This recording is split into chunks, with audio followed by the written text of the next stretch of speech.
He's the top target for Villanova's opening. Maryland men's basketball coach Kevin Willard non-committal about his future with the Terps following the Sweet 16 loss to Florida. Duke and North Carolina start off the women's Sweet 16 today with coverage at 2 Eastern on ESPN.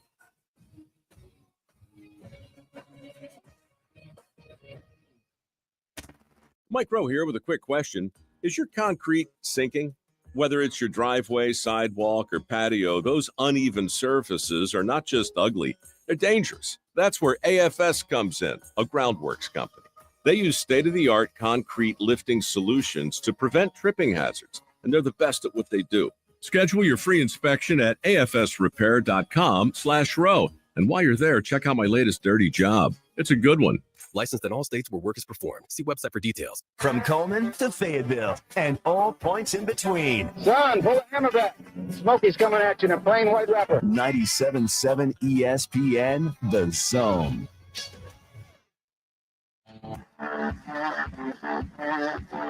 Joe Hunk, John Abraham, 256-576-4977. Welcome to the Blitz.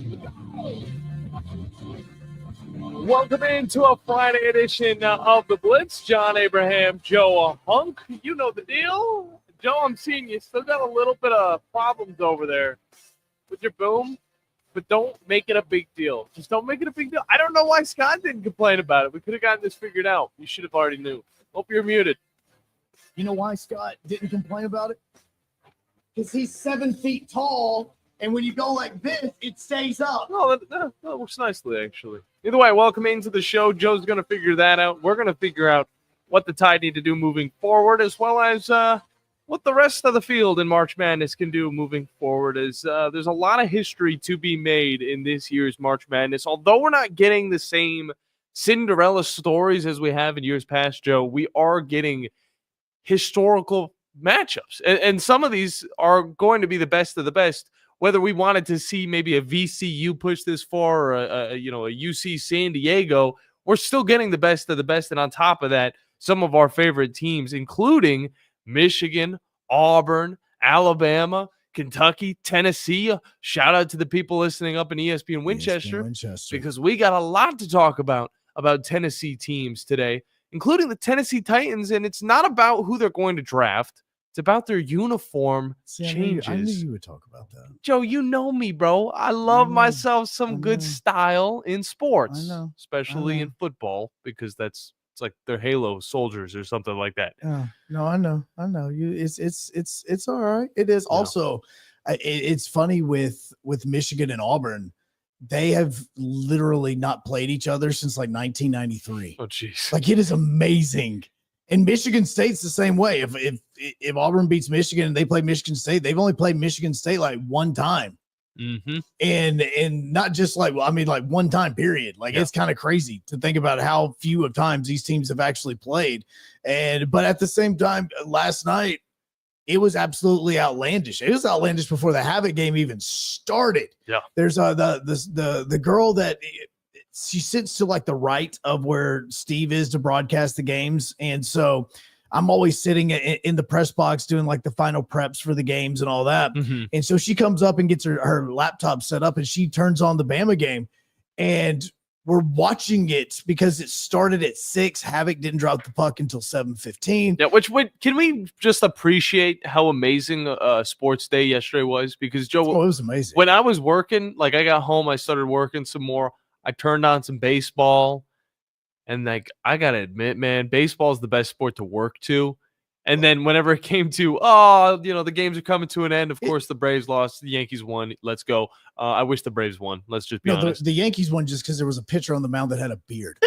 That's the reason why they won. But going into they can go 162-0 right now, and everybody can look at George Steinbrenner's grave and say, "Look, I was sad what you did." I was sad that I knew that baseball was coming to an end. But then right after, we had, of course, the basketball, and on top of that, the Huntsville Havoc hockey that you were just talking about. Continue, Joe. I know. Look at me rocking this jersey, and you're not even happy about it. No, I know. Actually, in fact, I'm actually going to buy that jersey tonight to wear to the last home game of the regular season tomorrow. Can you tell me, what did you see any of the glow in the dark ones? What are they priced at right now? I I can't remember if I saw any of the glow in the dark jerseys for sale. I know the NASCAR jerseys were for sale. I did see those, and I might need to go and get two of those. mean, I'm telling you, man, it is Moulton and I were talking. The glow in the dark jerseys that this team wore last night. I mean, it did look really cool of them skating out in glow in the dark. It was actually really cool. But the jersey themselves, like that jersey just looked good. Yeah. And it's simple too. It's it's black, white, and red. That's all it's got. If you were to just take off the Goofy movie face of Chaos in the front and you just put the regular Chaos face on it, that could totally be like another jersey.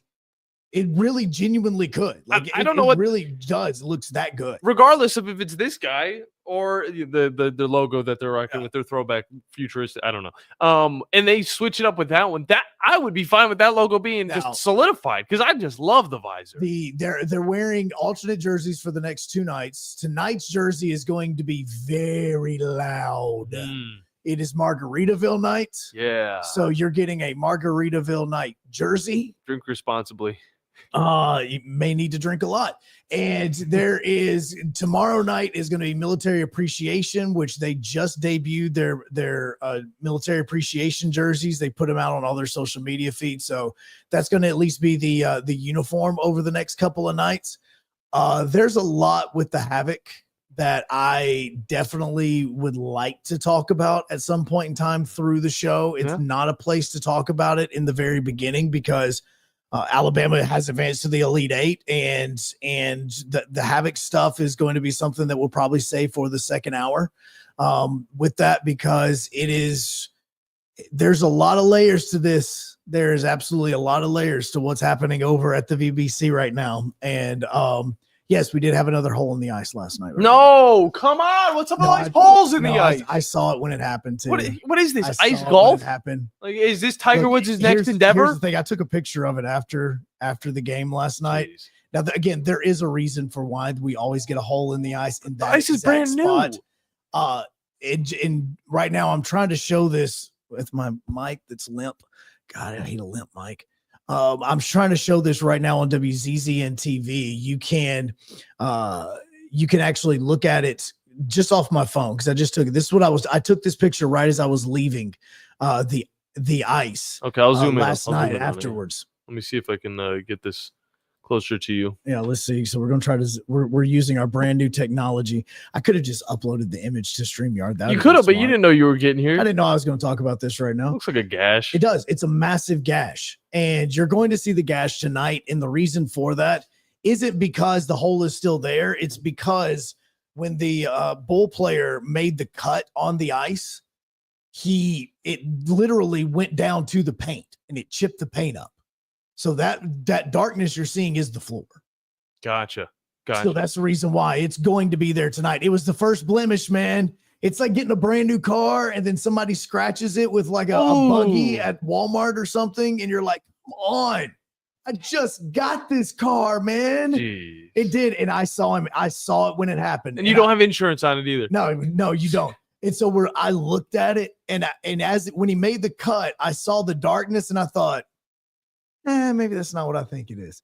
And then we just kept going with the play. And then after play stopped, everybody went around the circle and ran around the hole. And I went, dang it. Yeah. Dang it. Well, it is what I thought it was. It's okay. There may have been a hole on the ice last night, but for the Havoc, of course, there's improvements to be made. Similar to that hole on the ice, it can be fixed. And it was. And look, it was a quick fix. It didn't take an hour like it did last time. They were able to get it covered. And then they didn't even have to run the Zamboni over at this time. And in fact, mainly because it was very close to the end of intermission or before going in the second intermission. And once they covered the ice with the Zamboni and they redid everything, it was fine. And it was fine when I rubbed my hand over it right before when I was walking across the ice at the end of the night. And it's fine. It was just a deep cut. Guy made a massive, like, quick stop, turn around, made like a U cut. And I watched it right when it flew up in the air. And I just went, dang it. Now, that has nothing to do with the game. and there's a lot to talk about with the game itself. And you will get into Yes. plenty of that throughout this show, but we do have to talk about the big stories at hand. It's And my limp mic. I'll say this, Joe will probably, I'll get like 2, I don't know, books. You can hear it just banging. I can get 2 books and I can prop that thing up. But either way, we got to talk about what we saw last night in the form of Alabama versus BYU. I said it would start out a little bit slow for Bama. That's just what they do. They like to get a feel for the teams. But we knew that these two teams were going to score quite a few points because Nado's threw out there Alabama playing pretty much Kentucky 2.0 in a different conference. I'd say the Big 12's Kentucky. Whereas you look at an Arizona team in the Big 12, and that's more of like a Florida, I would say. That's their personal Florida. And now we have to look forward to a team that just beat that Big 12 Florida in the form of Duke. And I got to admit, Are you the only one that's calling it Big 12 Florida?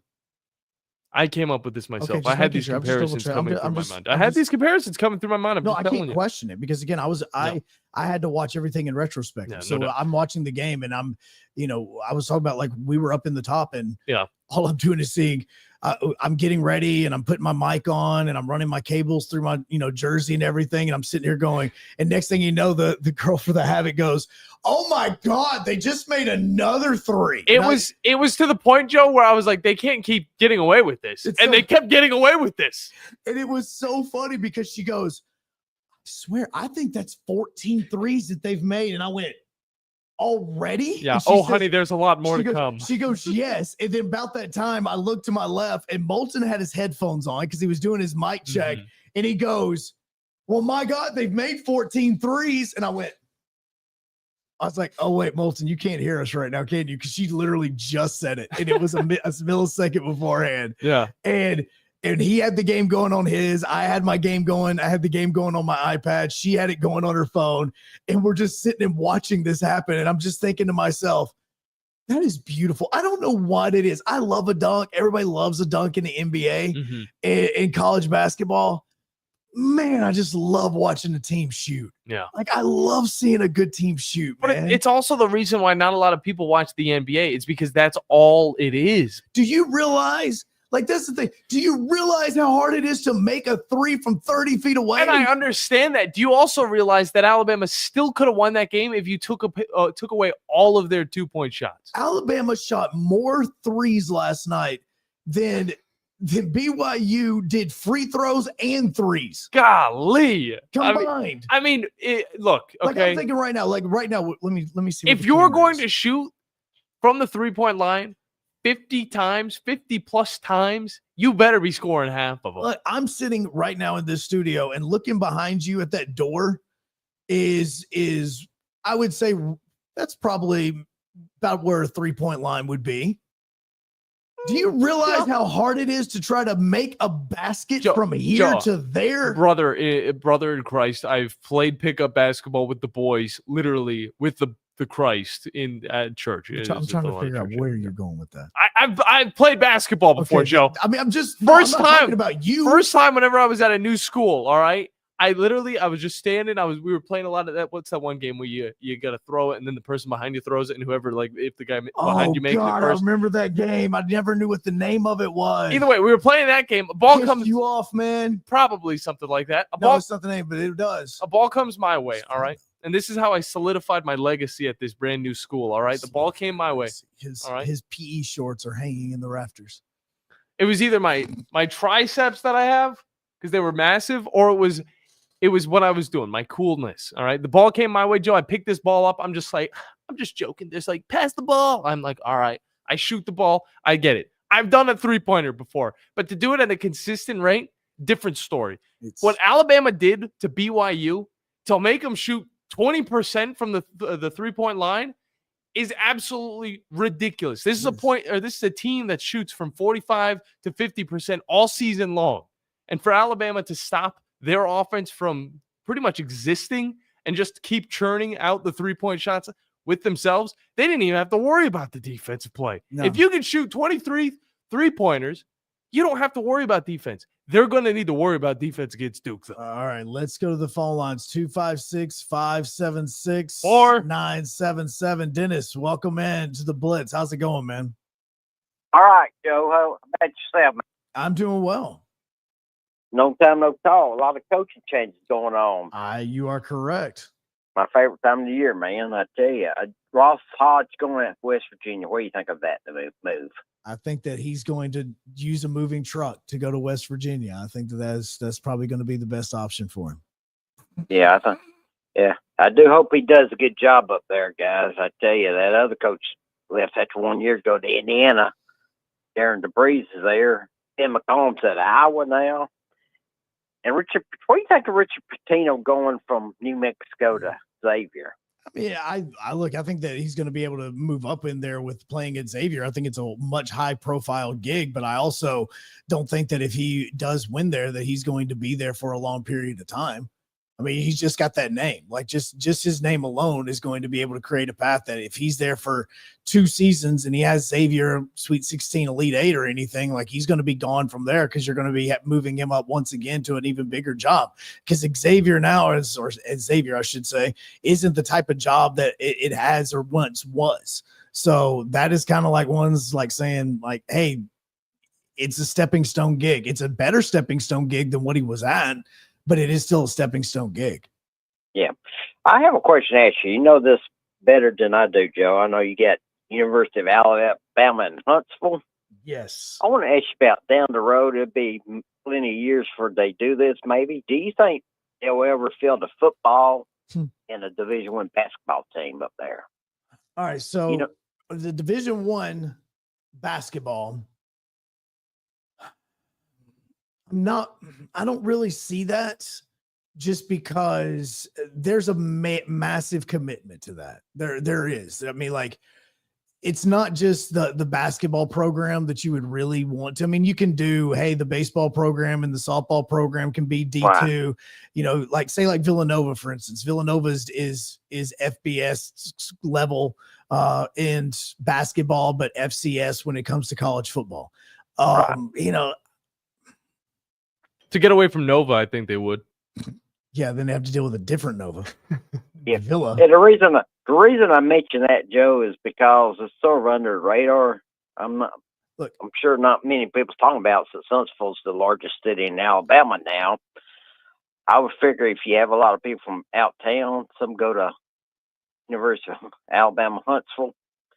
I figured they might want to make a commitment, try to get a basketball and football program. Well, I mean, they have an amazing basketball program, but you're talking about moving it up to a Division I level and that sort of thing. Right. Joe, we're about to get a zoo, man. I mean, we're about to be a D1 level city. If some things are right, we may be getting a massive arena. If those okay, so let's sidebar the basketball side. The football commitment to this, there's a lot to it than just saying you want to build a football program. Like, trust me, I would absolutely love to have UAH to have a football program. And in fact, you can go on the college football video game right now, and there are multiple versions of a UAH football program that you can actually download their uniforms and everything. Like I saw it over the fall. But in adding the scholarships, so if I want to say, even if we went FCS, which is what North Alabama was for the longest time, I want to say it's 65 scholarships, if I remember correctly. Right. And if that's the case, remember, you still have Title IX. So you still would have to add 65 scholarships for women in women's athletics. So that means that you would have to add some sort of sport and or sports that would do it. Now, as far as what the current situation is Title IX wise at UAH when it comes to women's sports versus men's sports, women's scholarships versus men's scholarships, that I don't know what that is. But I just do know that for that to happen, it would still have to remain equal, even in the NIL era. And also moving up in this, Dennis, this is going to come up in the next few weeks, is if universities, and depending on what this whole ruling is about to be with the NCAA, if that pops up and schools are now going to be paying athletes, then that's going to cut into potentially some universities in what athletic programs they have on campus, because they're going to have to pay those athletes. So there's a lot to it. I would absolutely love it. Look, trust me, you get UAH and get them a football program and they can play at Milton Frank Stadium for a period of time. There's obviously, you start looking around at land and all this other stuff. There would be a lot more stuff connected to the UAH program that you would have to be talking about. I would love it. Trust me, I've written articles on this stuff when I was at UAH. It's more of a Title IX issue than anything else. I understand. Well, Joe, I thought I asked you that question. Y'all keep up the good work. Y'all have Thanks, a good Dennis. weekend. Thank you. No, I appreciate it. Trust me, I absolutely would, but it's a financial backing issue, and it is also an NIL, NIL as well as Title IX. Yeah, issue. and as much as we want to talk about Alabama Huntsville basketball, we got to talk a little bit more about this Alabama Crimson Tide basketball, and we will be doing that in the second segment with Drew DeArmond. And we also, Joe, I was trying to word this to you. We got a special guest coming on later. I made it happen. Either way, we'll be right back here on 97.7 ESPN The Zone, ESPN Winchester, and WZZN TV. The company is Eagle Masonry and Insulation, but did you know they're also Eagle Landscaping and Dirt Work? Eagle can take care of all your landscaping needs, including irrigation, sod work, and planting, both plants and trees. On the dirt work side, Eagle can grade and build your pads, haul dirt in or out, and even do erosion control. Philip Love and his team can do it all for you. The website is the same, insulatewitheagle.com, as is the phone number, 256-755-1556. Give them a call and see what Eagle can do for you. Eagle saves you time. Eagle saves you money. Specializing in simple and affordable rentals, McCurry Van and Car Rental can make sure you have just the right vehicle for your next family vacation, weekend getaway, or if you just need transportation while your vehicle is being repaired. McCurry carries Ford Transit vans and Mercedes Sprinter vans, trucks and work vans, and more. And they offer discounted rental rates for long-term rentals. Now with 4 locations: Athens, Muscle Shoals, Coleman, and Huntsville. Log on McCurryRentals.com to make your reservation now. That's McCurryRentals.com. Hi folks, Bobby White back again for Woody Anderson Ford, inviting you to come test drive any one of our over 100 F-150s. From rock-solid, dependable work trucks to our state-of-the-art Platinum Series, we've got an F-150 for you. Test drive one today, and you'll understand why the F-150 is the best-selling truck in America, going on 48 years in a row. Just as successful offenses and defenses are built on teamwork, Woody Anderson Ford is powered by our people. Our sales and service teams are well-trained to save you time and money. And because we want your business again and again, no one will work harder to earn it. Our mobile service teams come to your home or business for oil changes, brake work, tire rotations, and more. And the great thing is you don't pay extra for it. We come to you with mobile service at no extra charge. Proud to be local, family-owned, and at your service for over 62 years. Woody Anderson Ford, Alabama's F-150 Superstore. Hey there, Bob Baumhauer again. March Madness is here, and it's time to hoop it up at Baumhauer's Victory Grill with our Slam Dunk specials. It's nothing but net with a pound of our world-famous wings. Tip it off with our party-ready trays, including traditional wings, buttermilk fried chicken tenders, and hot lips, to name a few. Want a cold beer with those wings? How about $7.99 pitchers of Yingling served all day? 7 days a week. Break out those brackets and bring the gang to the best watch party place in town, Baumhauer's Victory Grill, the true king of wings.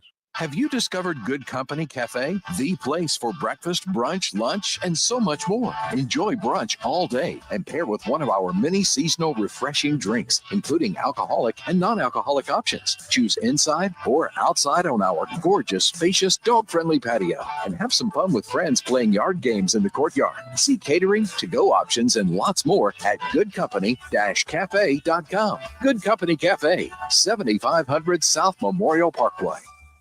From the Fox 54 Weather Center, I'm Chief Meteorologist Jordan Dressman. A mostly cloudy sky this afternoon, but we are going to be quite warm across the Tennessee Valley. Temperatures climbing into the mid and upper 70s, only dropping into the mid and upper 50s as we see overnight into your Saturday morning, maintaining that cloudy sky your Saturday afternoon. Temperatures are going to be a little bit lower across the area. I'm going to climb into the low and mid 70s, which is still above where we should be this time of year. Scattered showers and thunderstorms are going to be possible Saturday afternoon, but there are going to be significant periods of dry time, and not everybody's going to get wet. I'm Chief Meteorologist Jordan Dressman on your home for ESPN Radio, 97.7 ESPN The Zone. Hold your block until the whistle blows. From SEC Media Days to the National Championship game. This was a great team win. We are 97.7 ESPN The Zone.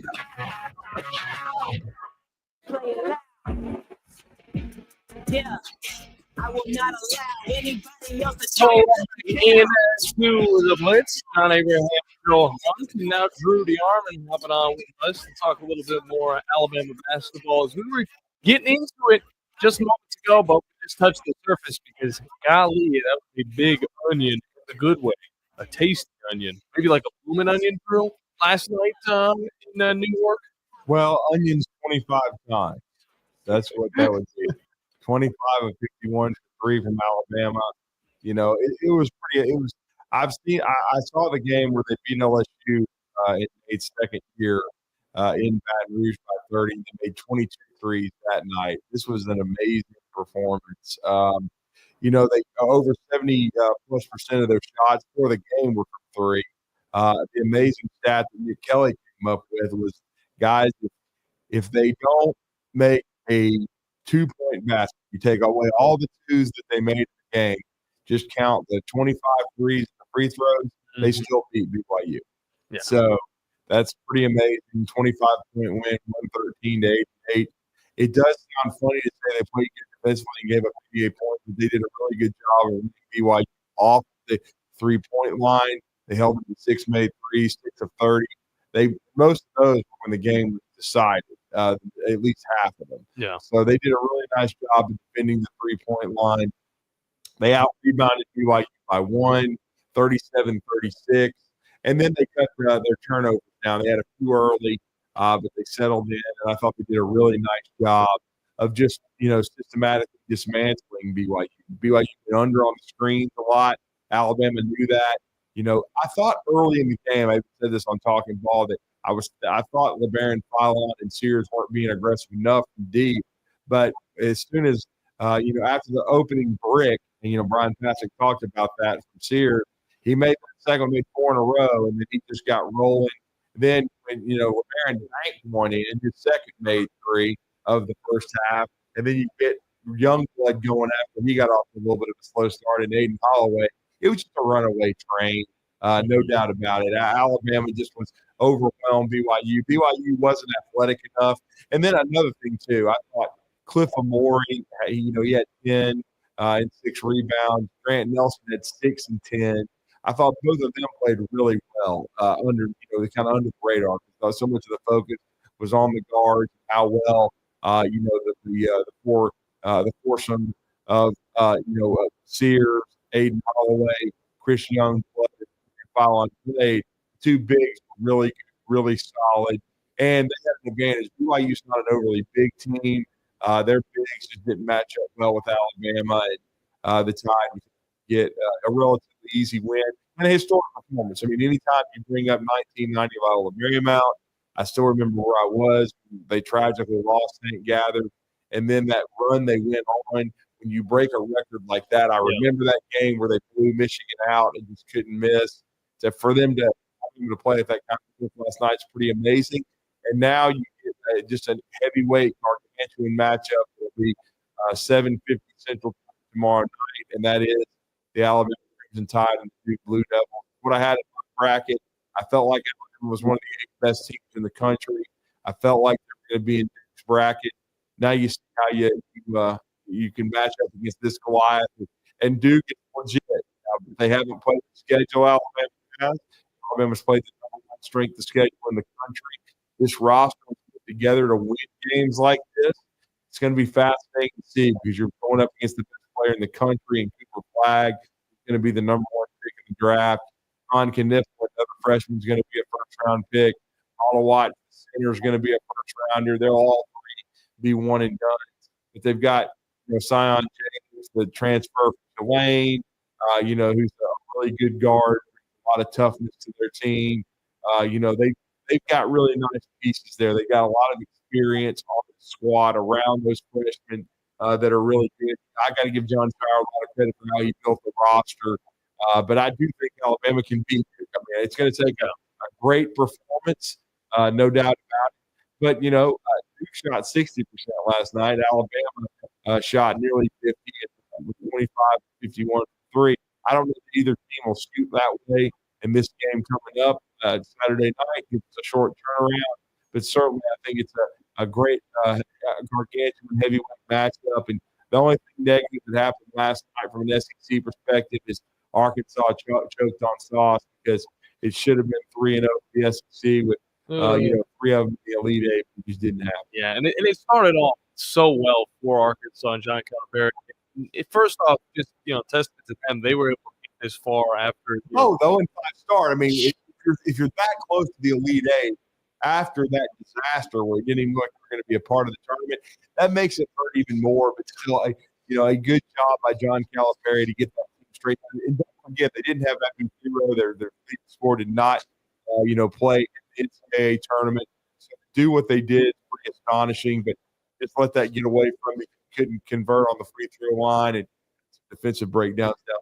So changing, our pace to obviously tomorrow night, whenever the Alabama Duke matchup comes down, what is something that we're going to need to see change drastically compared to BYU? Because these are totally different teams at the end of it all. Even though they made it to the same round, now it's pushed to the Elite Eight, which is a totally different game. Guard the ball.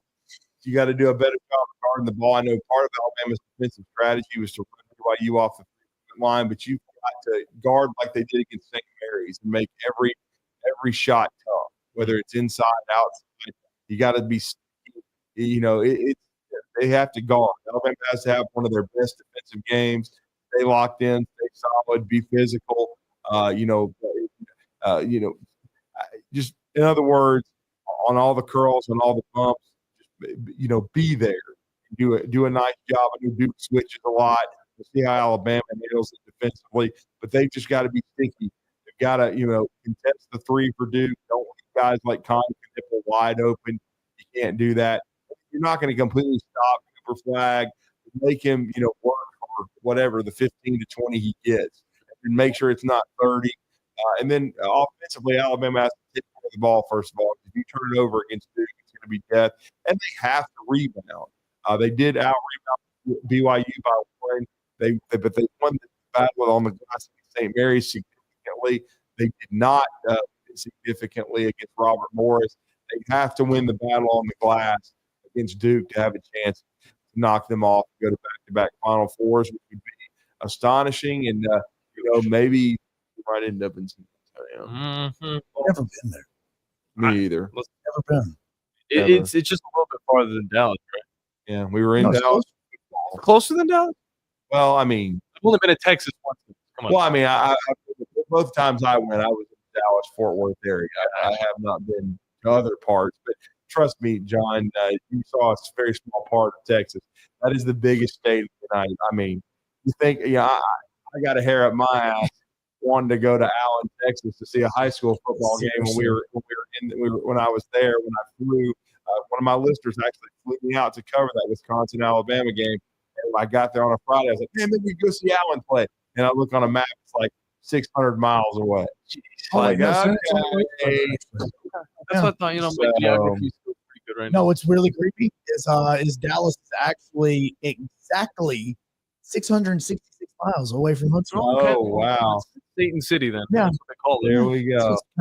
Just if you live in Huntsville. Yeah, just if you live in Huntsville. Regardless, Grant Nelson's health, it was a concern going into this, but of course, this wasn't too physical of a matchup, but now you think that he could maybe get even more healthy going into this matchup against Duke. Well, how important was, first off, in the game against Duke or BYU?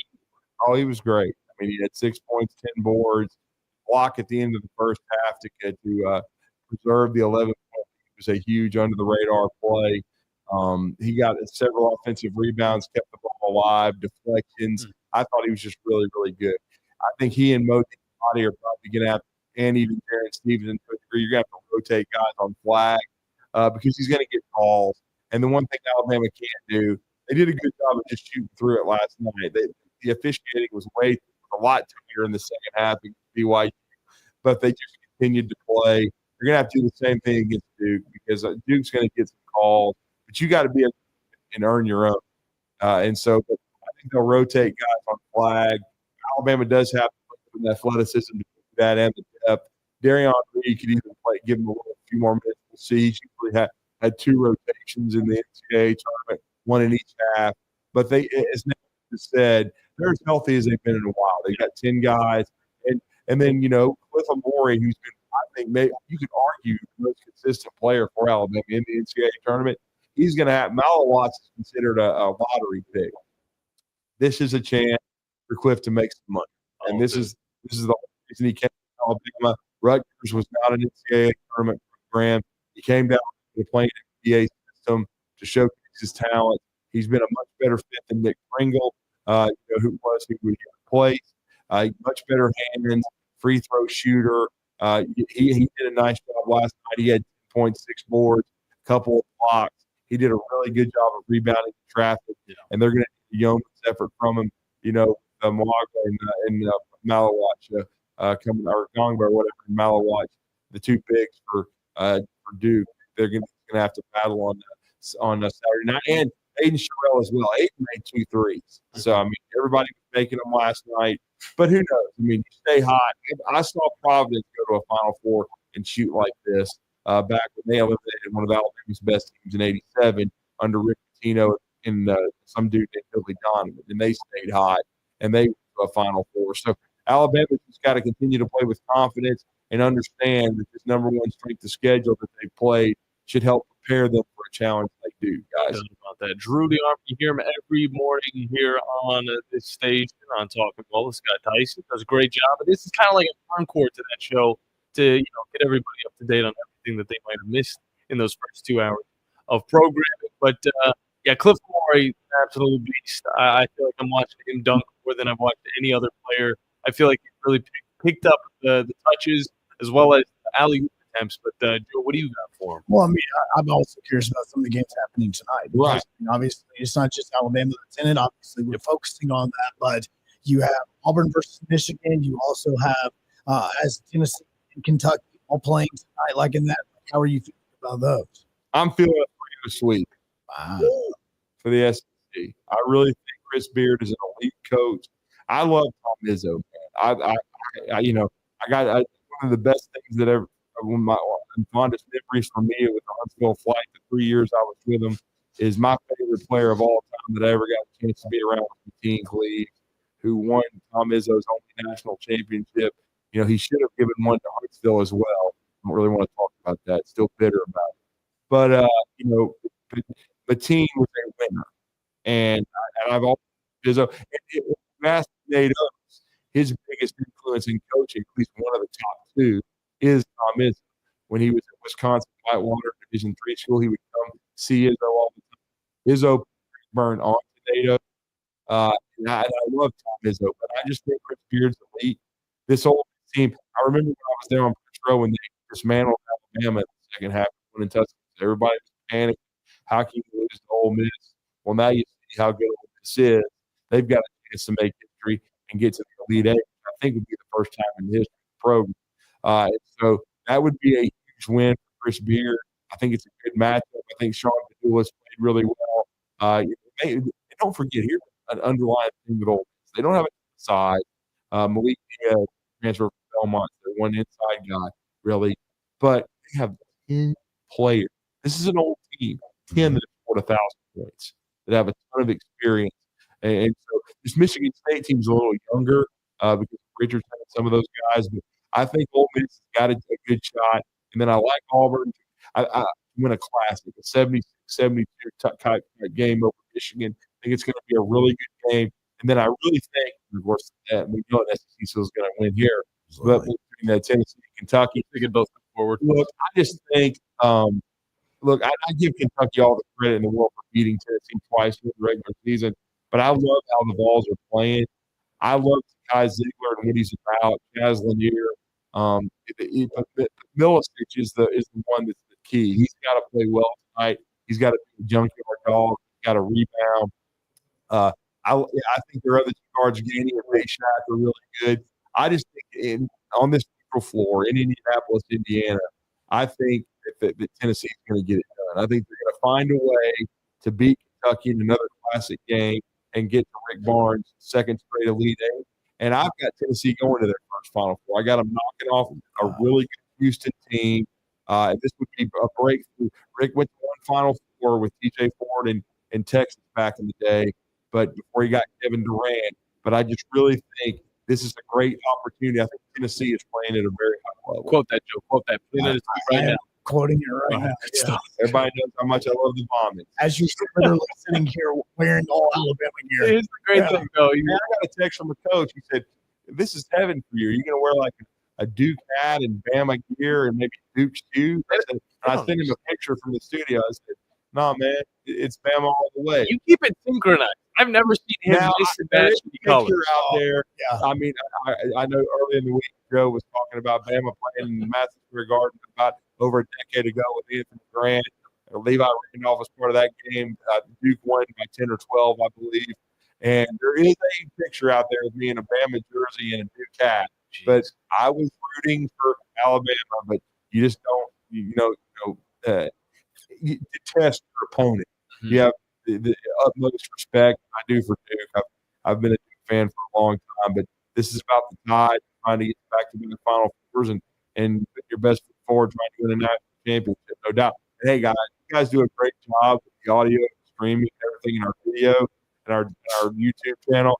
We've got yet another. We've got, I think, Susan from Cartersville, Georgia, is watching us today. So we get new listeners and new viewers all the time. Thank you so much. Social media. There's just so many ways to listen to the station as well, whether you're listening on the app, whether you're We listening get on directional around the Probst Arena for Havoc. Absolutely. We take pictures. We do almost. We go the extra mile. If you ask us to, we may even just do like a walkthrough video where we literally leave the arena for you just to show you where to go. I got a GoPro, but you can wrap it on your That's head. exactly just walk. what it is. I mean, we had a fan last night that was kind of wanting to know where the Havoc players go. She likes Mr. Larson. They had her on the Jumbotron. Likes is probably going a little light on how she feels about him. Well, it could be a swim fan. It could be.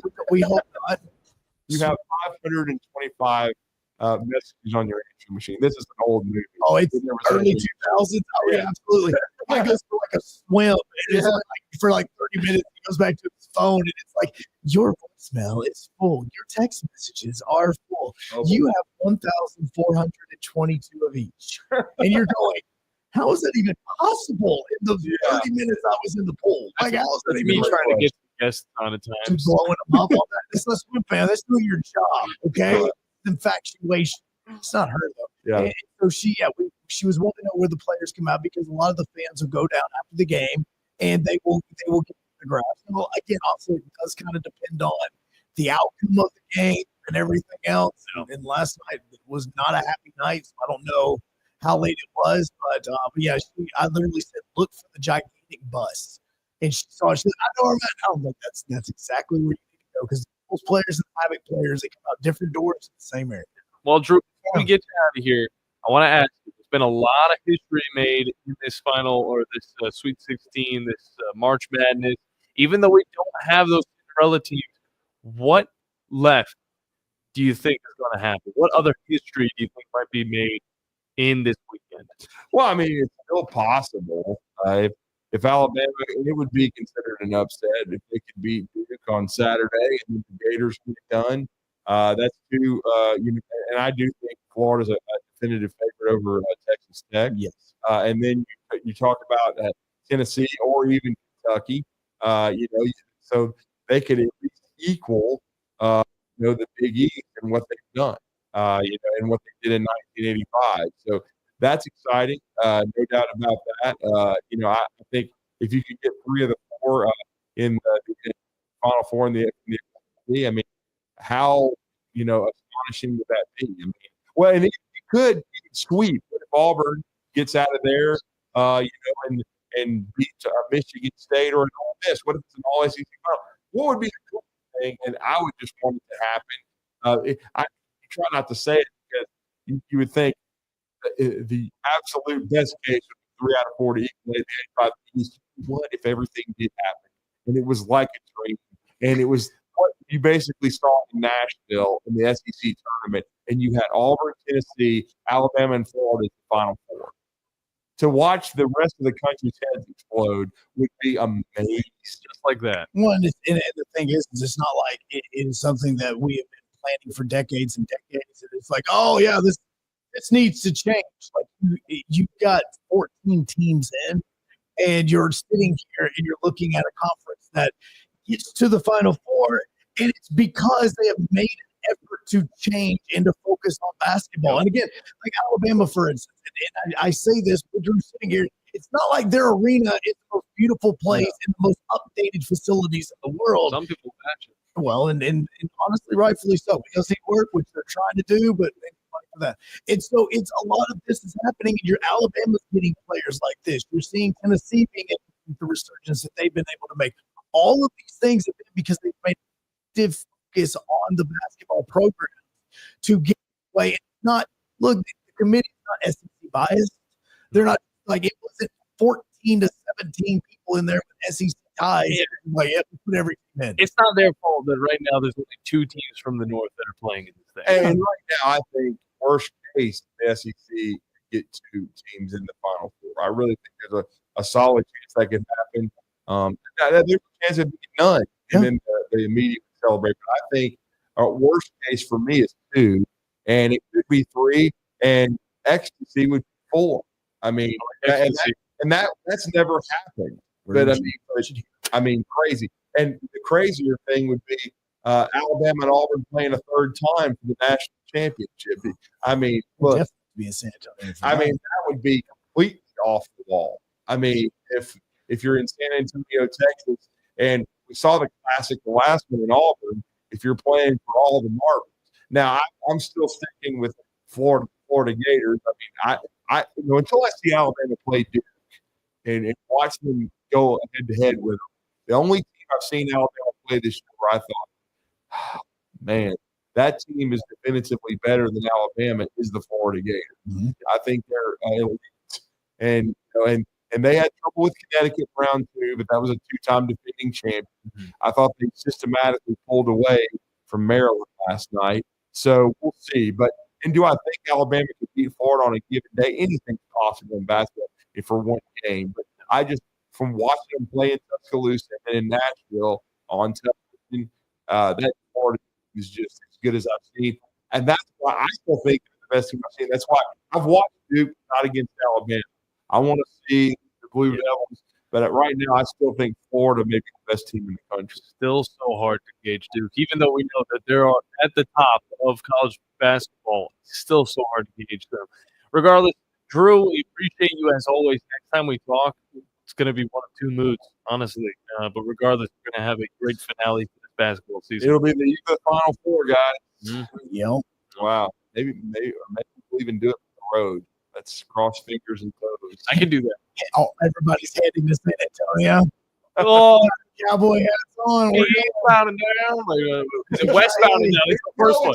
No, it's eastbound. Okay, all right. Just want to make sure. We would be going westbound and down. They do say west in the song, but it's really eastbound. Oh, yeah.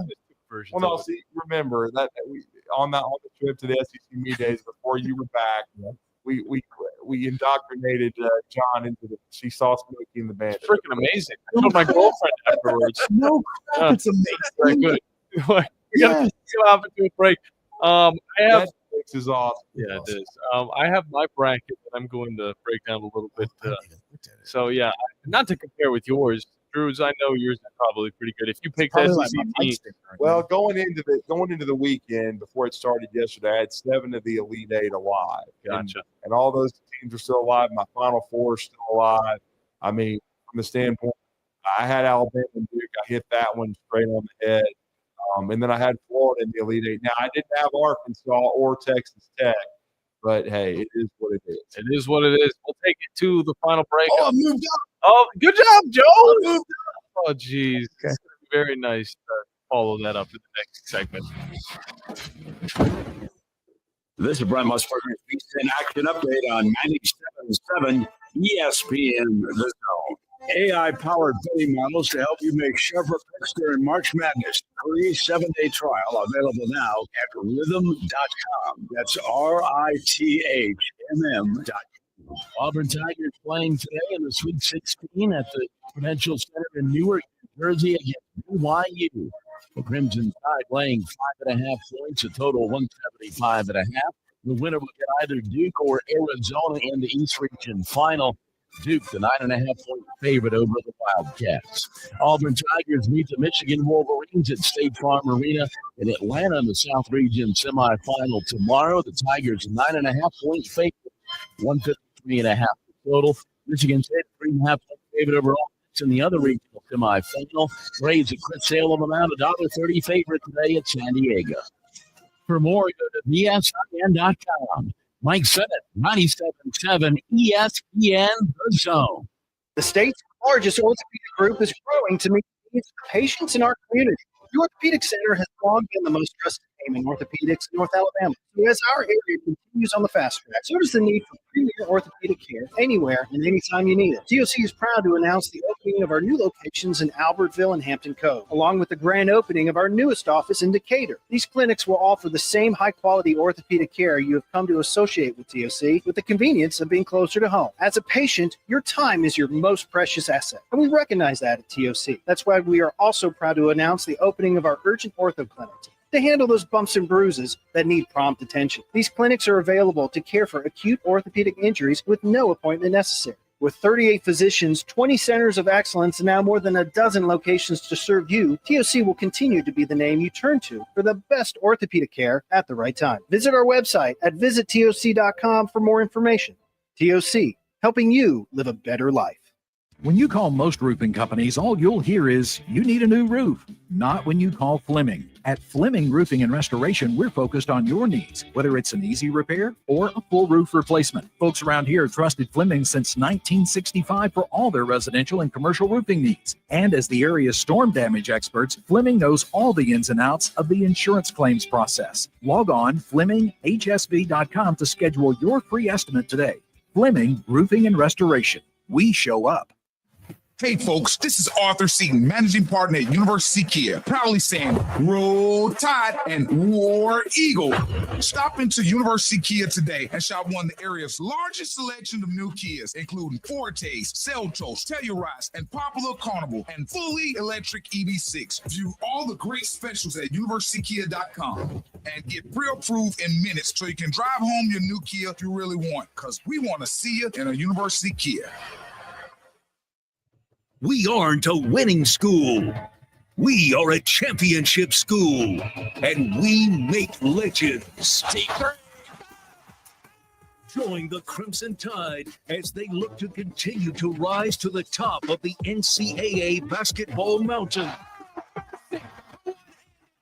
Every game, all season, right here on your home for Alabama basketball. The Crimson Tide Sports Network from Learfield.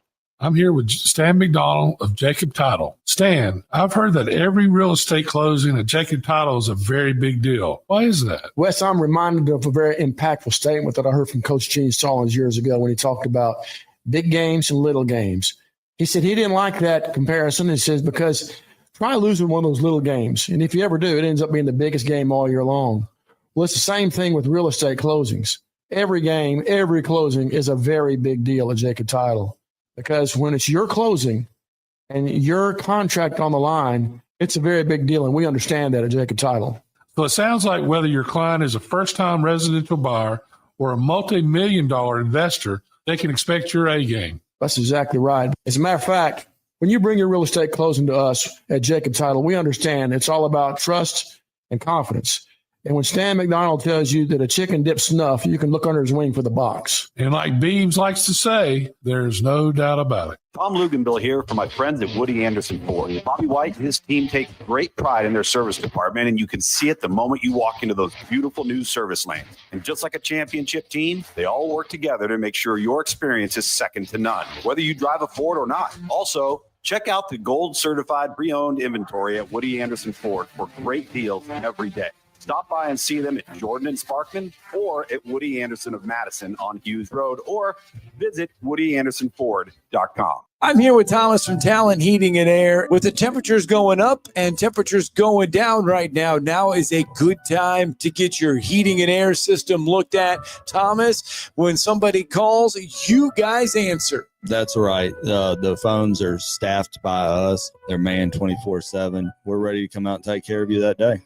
How do they give you guys a call? You give us a call at 256-503-4490. And he can find you guys on the World Wide Web at talenthvac.com. And now is a good time to do this because you guys are offering a special deal. That's right. We're doing $49 tune-ups this spring. We're also doing free second opinions. We offer that year-round. Somebody comes out, they say you got a back compressor, leaking refrigerant. Give us a call, see if we can save you some money. Thomas from Talent Heating and Air. Thomas, one more time, that phone number.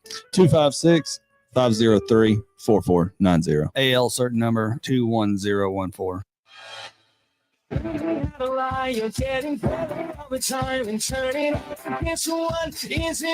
welcome back in to the Blitz. John Abraham, Joe Hunk.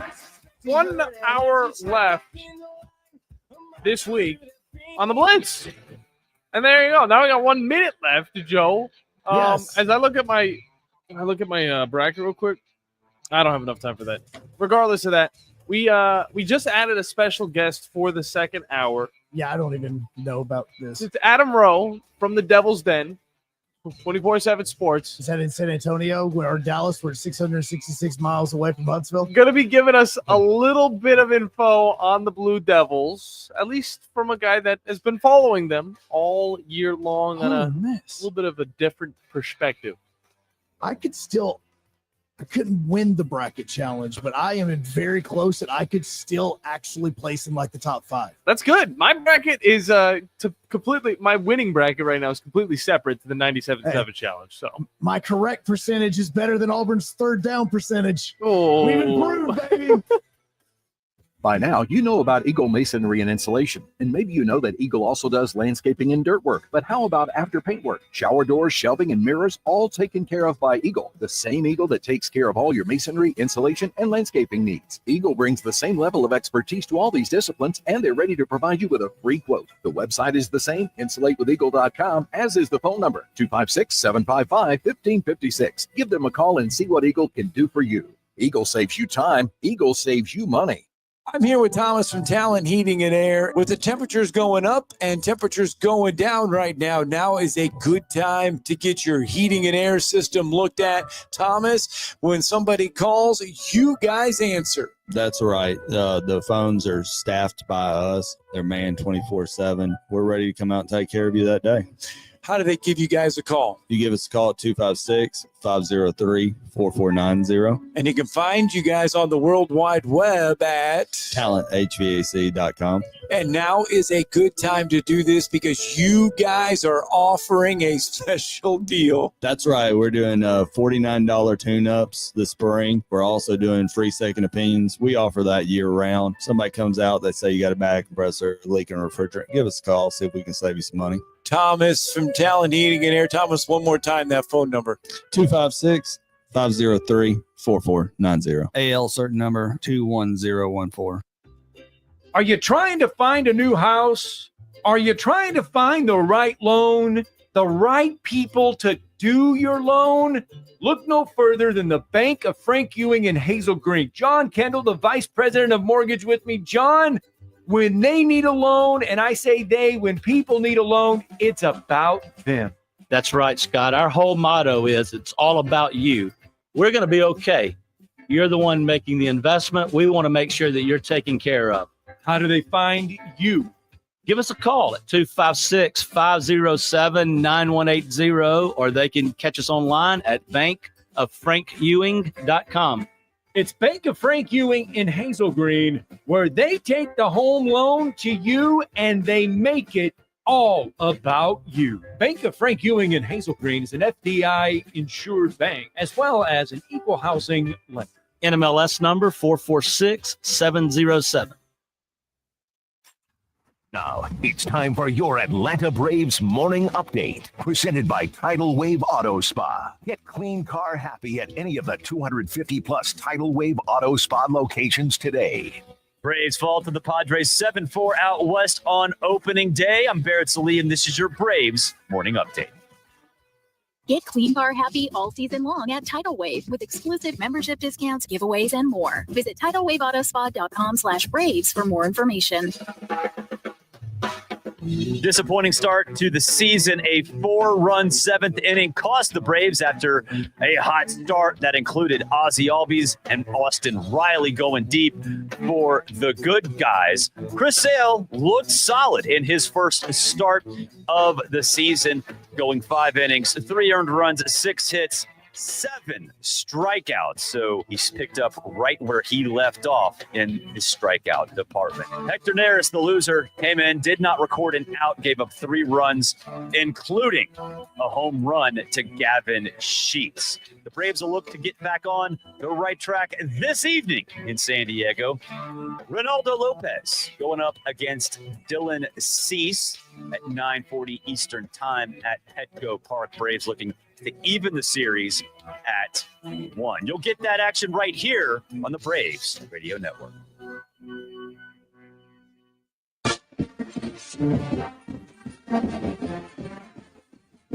From the University of Alabama, this is Crimson Tide Today.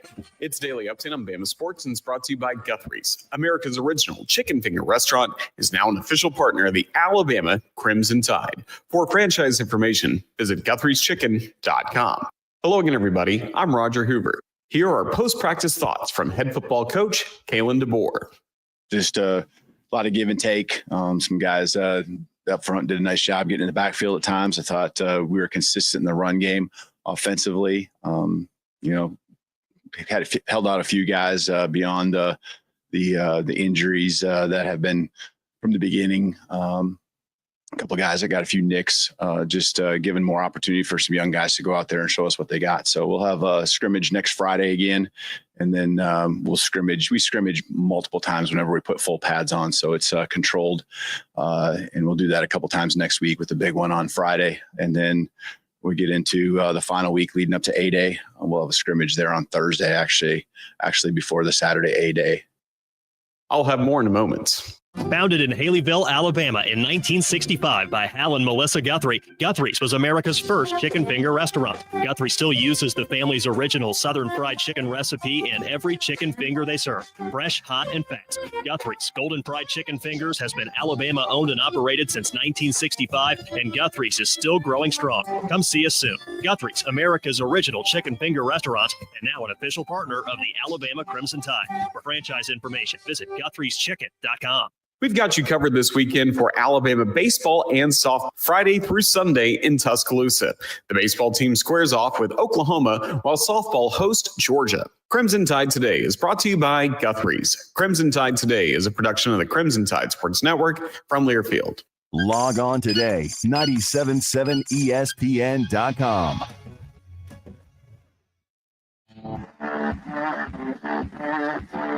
Joe Hunk, John Abraham, 256-576-4977. Welcome to the Blitz. Final hour, best hour, second hour. Did that with my dyslexia kicking in. That's like a John Abraham way of doing it. That is the John Abraham way of doing it. It's actually second hour, final hour, best hour. There you go. That's the way that it actually should be said. Always presented by Fleming Roofing Yes. and Restoration. The guys you need to talk to about all of your roofing needs. If you're having any roofing problems, make sure you look them up online at FlemingHSV.com. And remember that they always show up. It's a weird time of year because you kind of want to recap what took place last night. You got, if you're an Auburn fan, you're focusing on what's happening tonight against Michigan. And if you are an Alabama fan, not only are you trying to celebrate the fact that your team's in the Elite Eight, but now you got to look forward to the team that you're playing in the Elite Eight, which may be a name you recognize. Yeah, I would say so. One in which that when it involves them in the Elite Eight in the NCAA tournament, there are definitely a lot of ghosts that are in their favor. And so John has been working all morning long on trying to get somebody on to talk about what is now going to be the matchup between Alabama and the Duke Blue Devils. Yes, because let's be honest, Joe, all right? Although we are in Alabama-Auburn territory, we are still in the South, which means there's going to be a lot of people coming into this hotbed that is Huntsville, Alabama. And that includes people who love the Blue Devils. And let me tell you, there's more now than there's ever been. So I reached out to a guy that knows plenty about this team, and that is Adam Rowe from the Devil's Den with 24/7 Sports. Adam, how you doing today, man? Man, I'm just trying to recover from all that smoke in the arena last night. Those Nets were on fire. I've never seen anything like that. I mean, first off, the thing to have it back to back with the Alabama matchup and then having the Duke game. I mean, is this the best area to be in up in New Jersey following this side of the bracket? Is that the best area to be in, do you think, out of all of the teams that have played? Maybe inside the arena. I hope you don't have anybody from the Newark Travel Bureau on listening to you guys right now, but I haven't been the biggest fan of the Newark area so far. It's my first time up here, but inside the gym last night, it was some great basketball to watch. You're not the only one that's probably said that. There's probably people in Newark that are saying that as well. So I don't think that you're saying anything that some New Yorker hasn't screamed across out of a cab at some point in time. But like, look, I know that we focus a lot on Alabama. We hear a lot about Cooper Flag. We know that is, especially in the state now, it's kind of like with us. It's all right. Is it a Cooper Flag, Janai Broom? We've talked about it in that essence, but it's not just Flag on the court. So for Alabama fans that honestly haven't paid attention to ACC basketball like we used to historically, can you kind of help us out with some of these guys that are going to be on this court that Alabama fans need to go, okay, I need to pay attention to him, and possibly in the second half, maybe cussing their name?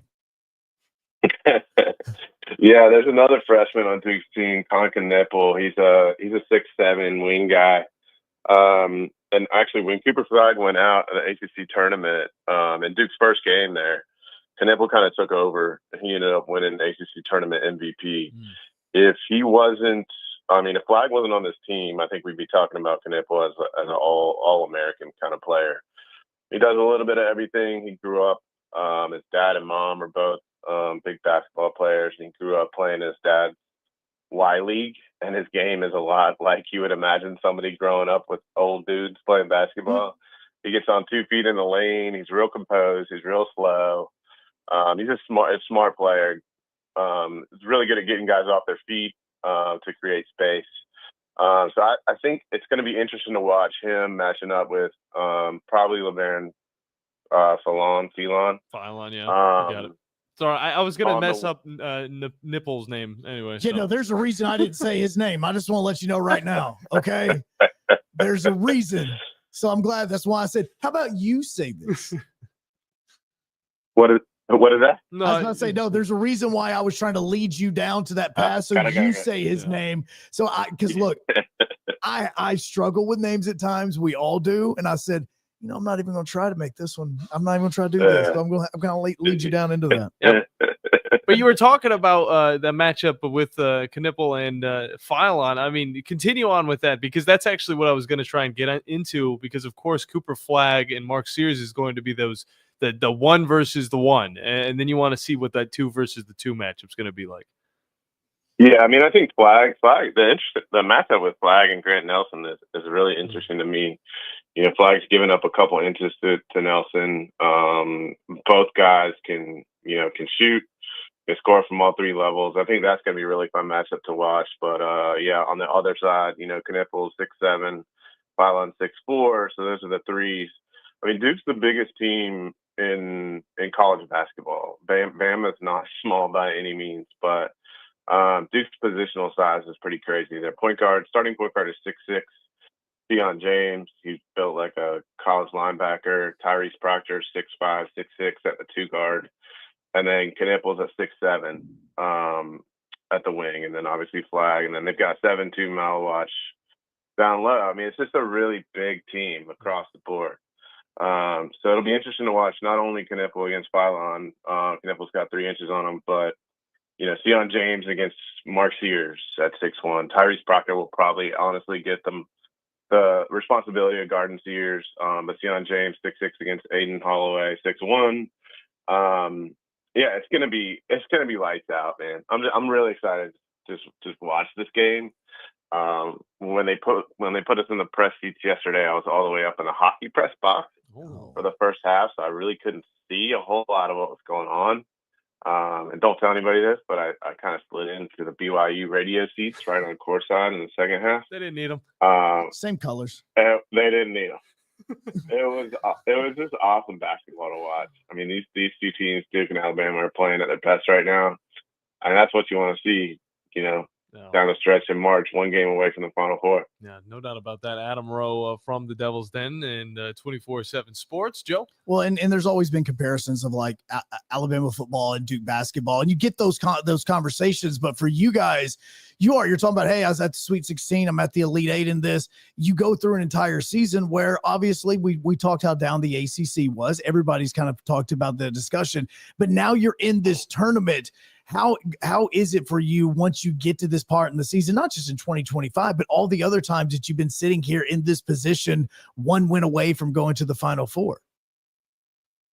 Yeah, I mean, it's interesting. Kind of the Duke basketball, Alabama football parallels are even more striking right now with Coach K retiring a few years ago. Obviously, Saban retiring. There's a different kind of feel when the next guy takes over, but those expectations that have been built up by the previous coach are still there, right? Yes. So even though it was John Shire's first year 3 years ago, everyone was disappointed when they lost in the second round of NCAA tournament, even though he won the ACC tournament. Wow. This does sound and like they're pissed off.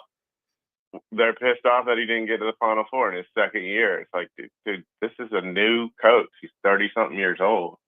And so it kind of feels like this team, while they still have, there's nobody still on the roster that was there when Coach K was there, except for this walk-on dude named Spencer Hubbard. So this is like, it's just a new team, fully put together by Shire.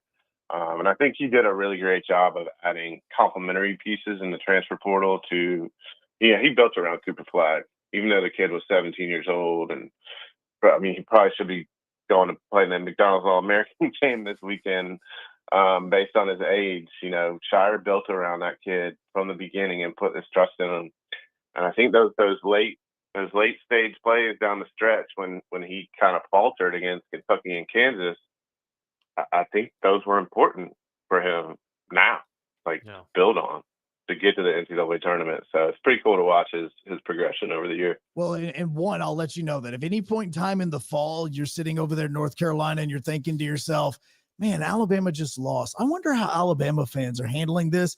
Just remember exactly what you just said about John Shire. I swear to Heavenly Father, we could go back through the last 6 months of radio on 97.7. The phrases that you just used for him have been used on this radio station for Alabama. So just letting you know, for future reference. We also didn't make the playoffs in the first place. So, Joe, I mean, I just think it was a terrible season. It was a failure of a season, actually. He shouldn't be here. He shouldn't be the coach. He shouldn't be doing this. Like, all of this is exactly what has been said in this state.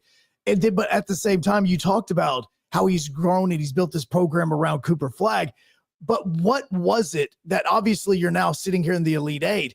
Was it just building around Cooper Flagg? What did he do now to start building this and start to even gain that confidence of Duke fans, even though he's been on the bench as an assistant for like the last decade? I mean, fan is short for fanatic, right? There's always going to be detractors no matter what you do. I think the one thing is he's been, and even the guys, the Duke players last night after the game were talking about this, he's just been steady. Like, no matter what's come at him, he's just been kind of even keeled, trying to keep, expectations, deservedly high, but realistic a little bit. And I think this is getting a little bit into the weeds, the last game of the season last year when they lost in the Elite Eight, I asked Shire because the year before I asked him, he didn't have any players transfer out or transfer in. I think it was the only school in America that had that. And I asked him if he was going to do the same thing this year, like try to keep building from the inside. And he said no. The game had just ended, but he's like, no, we can't keep doing it this way. It's not the reality of college basketball, right? And I think, from what I understand, like the morning after it was over, some of the staff members were like kind of excited to take a week vacation, and Shire called them, set up a meeting first thing in the morning, and from that moment they started building this roster for this moment, for this Elite Eight Final Four to get back to it. And that's been their singular goal has been to win a national championship, like it should be at Duke basketball or Alabama football. But he's been incrementally building throughout the year and getting better. There's this Japanese philosophy called Kaizen. That apparently he has implemented with his guys, and all it means is just get like 1% better every day. Just improve. Yep. That's all they care about. Awesome He stuff. just became one of like my favorite guys ever Awesome to have on the stuff show. from So, Adam Rowe. You don't get it, Adam. All right, this man has gone full on Japanese baseball for the last 6-7 months, and I'm just sitting over here, just like, what are you doing? What? Yeah. No, I woke up this morning at 5 a.m. and I was watching my now team, like they've been my team for decades. Not the Braves. It's the Hanshin Tigers and the Hiroshima Carp. I was watching that game this morning at 4 a.m. on an illegal Japanese channel that I got from So when you start quoting Japanese history and philosophy, I'm like, oh, this guy and I'm all in now. Yeah. Because I love it. Yeah. I love it. It's powerful on a different level. But Adam, before we get you out of here, because we know you got a busy day, a busy weekend, a very fun weekend at that. Talk about, some of these other games that are going on, even just tonight. Which one's intriguing you the most? Man, it's funny. The game last night, I didn't get back to my hotel room until like 2:00 in the morning. So let me look. Auburn, obviously. They're best team in the country, have been all year. Tennessee, UK, man, it's like every game has an SEC team in it, huh? Yeah. Yes. Arkansas shouldn't have dropped the egg yesterday, but it's whatever. It's fine. We've got a few more. Yeah, it's just been such a choppy tournament, Yeah. So I wouldn't be surprised to see the 1 seeds win, the 2 seeds win. But if you're left at this point in the tournament, you're playing well. There's just no fluke for you to get this far. So, if I had to pick, if you guys are trying to get me to throw down a little parlay bet here, go for it. I got MSU, money line, UK take the points, Auburn take the points, and Houston take the points. Okay, that's some interesting stuff. He locked it in. You know what? I might have to go up to the state line, and I might have to lock these in as well because, of course, we cannot bet here in the state of Alabama. So. Yeah, you're talking to somebody right now that is still stuck in the 90s, so we feel like it's Duke basketball in the 90s right now. Just letting you know, right? That's how it feels whenever we talk about things like this. Adam Rowe from the Devil's Den. Adam, let the people know where they can find all your great work online and on socials, brother. Yeah, the Devil's Den, like I said, I'm not really on Twitter anymore, but I'm Blue Sky. Y'all come to Blue Sky. It's awesome. There's not people yelling at you in the comments. Oh, that's nice. Super chill. Quite a bit about that stuff. So come check it out, everybody. It's like 2009 Twitter all over again. Very nice. So come find me there on Blue Sky. Well, we appreciate it, man, and we hope you have a wonderful day. And I wish you the best of luck. Yes. But at the same time, roll Tide. Enjoy the beautiful city that is Newark, New Jersey. Just enjoy it. I'm going to New York City today. See, probably something that most of your listeners will like. Actually, there's probably a lot of Duke basketball, Alabama football, and New York Yankees fans. I'm gonna go to the city and watch the little Yankees game. Dude, hell yeah! That's my boy there. That's the best thing about this tournament is that it will take you to these cities that are literally starting like baseball opening day, and you're like, oh man, I can go in here and I've got a day off in between. Players already do their shoot arounds. Okay, cool. Let me just go watch a game. Like I had some buddies last year that was in Detroit for when the Vols were making their run to the Elite Eight, and they're like, man, I'm looking to see if the Tigers are in town. Like, I want to go watch one of those games. It's the best part about it. Absolutely. Yeah, do like everybody else in New Jersey and get out of Newark for the day. Get a bagel in, maybe 2 or 3. Thanks, y'all. All right, see you, bro. Adam Rowe from the Devil's Den, 247 Sports. He's going to be enjoying New York, New Jersey, and, of course, a lot of college basketball as we head into break. When we get back, Joe, what do you got on the bulletin? Because this hour is supposed to be, Yes, it's supposed to be. NASCAR. Crap! Dang it! Martinsville, baby! Let's go! You can now do more without it costing you more. Alabama's attractions have come together to offer the all-in-one ticket that downloads to your mobile device. No matter how many attractions listed on the ticket you see during the time span you bought, your price stays the same. Pick the right ticket option that best fits your schedule, and then enjoy more attractions without spending more. All-in-one tickets for different areas of Alabama are available at alabama.travel and other places where online tickets are sold. Brought to you by Alabama Tourism Department, the ABA, and this station. Hey, brother. Saw you call. John, I've been thinking about our days during the war, and I'm on my way. Thanks, man. If you are a veteran struggling with depression, anxiety, or need someone to talk to, call 800-273-8255. Press 1. It's private and free 24/7. Call 800-273-8255 or visit vetsforhope.com. Sponsored by the Partners of Alabama's Challenge and the Alabama Broadcasters Association. In the Army National Guard, soldiers serve part-time and close to home. My community means everything to me. It helped shape me into who I am today, and is where I choose to raise my own family. That's why I joined the Army National Guard. I'm proud of where I'm from, and as a soldier, I get to give back to the people that helped me succeed. The education benefits I got from serving helped me get my degree and jumpstart my career. The training and leadership skills I've gained from the Army National Guard help me every day when I teach young people, help my neighbors, and look out for my community. I know that when my neighbors need us the most, my fellow soldiers and I will be ready. My family loves it here, and my part-time service means we get to stay here. Serve part-time in the community you live in as a proud member of the Army National Guard. Talk to your local recruiter or visit nationalguard.com. Sponsored by the Alabama Army National Guard, aired by the Alabama Broadcasters Association and this station. I'm here with Stan McDonald of Jacob Title. Stan, I've heard that every real estate closing at Jacob Title is a very big deal. Why is that? Wes, I'm reminded of a very impactful statement that I heard from Coach Gene Stallings years ago when he talked about big games and little games. He said he didn't like that comparison. He says, because try losing one of those little games, and if you ever do, it ends up being the biggest game all year long. Well, it's the same thing with real estate closings. Every game, every closing is a very big deal at Jacob Title. Because when it's your closing and your contract on the line, it's a very big deal, and we understand that at Jacob Title. So it sounds like whether your client is a first-time residential buyer or a multi-million-dollar investor, they can expect your A game. That's exactly right. As a matter of fact, when you bring your real estate closing to us at Jacob Title, we understand it's all about trust and confidence. And when Stan McDonald tells you that a chicken dips snuff, you can look under his wing for the box. And like Beebs likes to say, there's no doubt about it. Hey, folks, Bobby White back again for Woody Anderson Ford, and I'm here to tell you it's truck month. No payments for 90 days on 24 and 25 models of F-150, Ranger, Maverick, Super Duty, and Lightning. We've got over 220 F-150s for you to choose from with generous finance rates and the best deals of the year on America's best-selling truck for 48 years in a row. Great deals on Bronco, Bronco Sport, Expedition, and Explorer 2.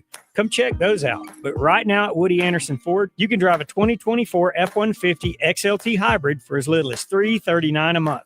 $339 for an F-150. That's a 36-month lease with 6448 due-it signing, zero security deposit, just tax tag title, and your good credit. This offer ends 3/31/25. Call us at 539-9441 for complete details. Over 220 F-150s and nearly 50 Rangers and Maverick pickups to choose from, all with great sales incentives and zero payments for 90 days. Woody Anderson Ford, we hope to see you soon. Now is the time to sign up for the Eagle Installation WZZN Charity Golf Tournament to benefit the Make-A-Wish Foundation. This year's event is the morning of April 21st at Cherokee Ridge, and each member of the winning team not only gets the championship belts, but a full-year membership to Cherokee Ridge. Breakfast and lunch are provided, plus tremendous prizes and a chance to win $100,000. Cost is $800 a team or $200 per individual, and corporate sponsorships are available. Send an email to 977WZZNevents@gmail.com to reserve your spot today. Yo, Trey, drop the verse. It's going down, fade to Black Street. The homies got at me, collab creations. Bump like agony, no doubt. I put it down, never slouch. As long as my credit can vouch, a dog couldn't catch me.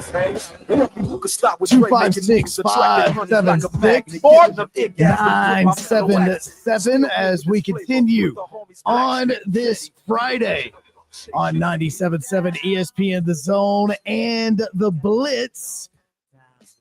Here in just a few moments, we are going to talk a little bit about that Havoc game last night because we are getting some comments in the chat about the game. There's a few things that definitely need to be addressed in it. Which game? Which one? The Braves game? No, not the Braves game. Oh, the Havoc game? The Havoc game. Oh, okay. I knew we were going to wrap around back to this one. Yeah, no, I told you. Look, it's important. It was important. a rivalry game against Pelham. It was important. Yes. You also can tell whenever we're doing these games, like we try to have a little bit of fun, like through the first period and a half of this. But then once we get about halfway through the second period, then it turns serious. Yeah, and the fun falls out. We stop making fun of them unless Huntsville's up. Then we continue making fun of them. But then it gets all serious the whole way. So we'll talk about that in just a few minutes. Ooh. What are you making those sounds for? So I'm finally getting to the point where my money is actually ahead of me, and I can actually maybe purchase some hockey jerseys for like legit purposes moving forward. Yeah. So it is come time, because it is getting close to the playoffs in the NHL as well as the SPHL, which you'll be able to hear quite a bit of that hockey on 97.7 ESPN The Zone's Havoc Zone. So look forward to that. Make sure you have the app downloaded, all of that, whatnot. But now I'm going to look into the stores and see which sweaters I should be buying this hockey playoff season. And I really wish I could get a glow jersey. So maybe I can find somebody who's making those. Well, and it's funny that you mentioned that, because what did you say just a few moments ago when right when we were sitting there talking to Adam Rowe about it? What did you say that I had grown an infatuation with? Japanese baseball. And what is today? Opening day for Japanese baseball. It is opening day for Japanese baseball. I woke up this morning 5 a.m. First pitch was at 4. Didn't wake up at 4. Wait. Matthew says he has a glow jersey. Yes. So then maybe you can actually go buy one. Maybe. I'll look at it tonight. Is it last year's glow jersey? Because I remember last year it was just Havoc across the chest. Tonight when I get to the VBC, I've got to go and I'm gonna buy mine, because we're starting to get towards the end of the year, and I'm gonna buy my alternate jersey, the one that you're wearing right now, and so I can wear it tomorrow night. I may wear it tonight, but wear it tomorrow night. Yeah. And we'll see. But still pretty cool. Yes, as we're sitting here talking about jerseys, please hold. Oh, Joe, you're surprising me. Oh, if you're watching on WZZN TV, you're getting the full effect of this. Look at that. Is that Juan Soto's? Oh, no. That's that other guy you like. So I'm going to finish the show. No way. No way. You don't know. He just put on the jersey. Okay, let me do a play-by-play. Hanshin Tigers jersey, the other day, number 8, which is one of my favorite numbers. Do what now? One of my favorite numbers is number 8, Joe. Yeah, so the other day, my jersey finally came in for my Hanshin Tigers. Sheesh. How many yens did you put down on that thing? I want to say this was, I want to say it was like 9,000 yen. So like $90? Yeah, no, let me see. I'm going to go US dollar to yen, because I always do this backwards, because I'm always going yen. So I know how much money I actually paid for it. So let's see here. No, it was 5,200 yen is what I paid for. Okay, so let me try and calculate that. That's like $40-something. Something like that. That's not bad at all. No, it's not bad at all. So this is the jersey right here. I just showed you. You asked if it was Juan Soto. No, it's not Juan Soto. It's Teriyaki Sato.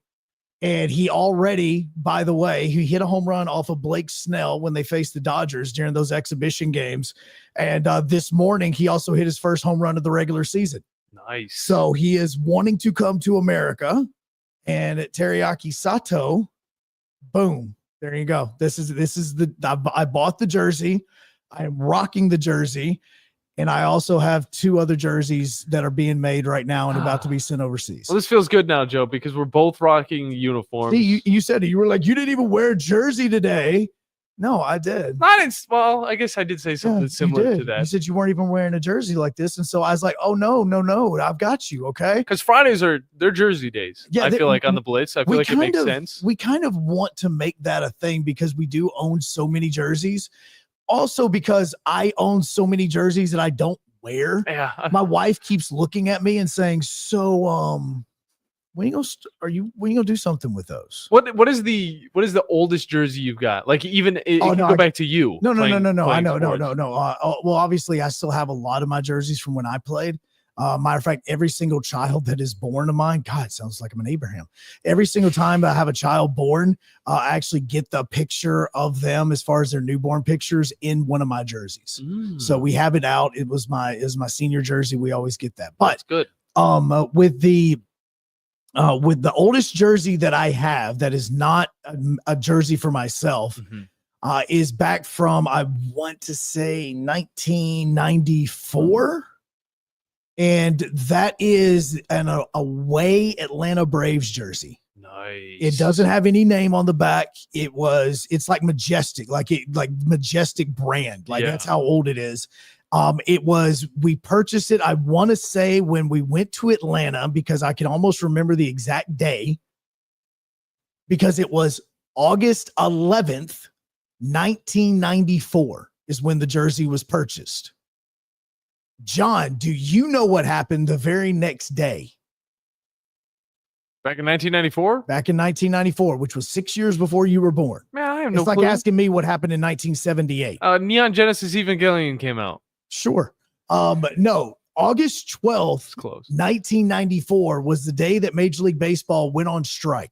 Oh, yeah. Yeah, it's pretty important. Not only did I buy the Braves jersey, like the day before, we had tickets to Fulton County Stadium on August 12th, 1994 that we had for 6 months.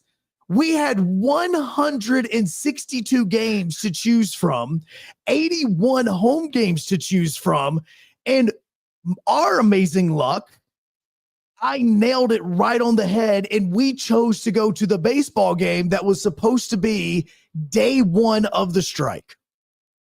Nice. Yes. And so I woke up that morning and my mother was gone because she was at Fulton County Stadium getting a refund on our tickets, like 30,000 other Braves fans were doing on that day right there. But that is the oldest jersey I have because it was that trip that I purchased that Braves jersey. It's good to know. My parents purchased it. You have really good bad luck. I do. I have horrible bad luck. No, trust me. I even thought about not doing this today. I've had this planned for a month. And I kept saying, all right, if I get the jersey in and I get it in before opening day, and on Friday, I'm going to wear this thing. So what I was doing even yesterday, because it was Braves opening day, I thought about wearing that jersey.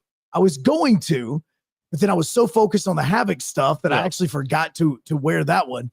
And so today I said, all right, but the problem is I also couldn't wear the jersey if they lost this morning. Like I'm sitting here, I'm like, all right, I got to wait for the win.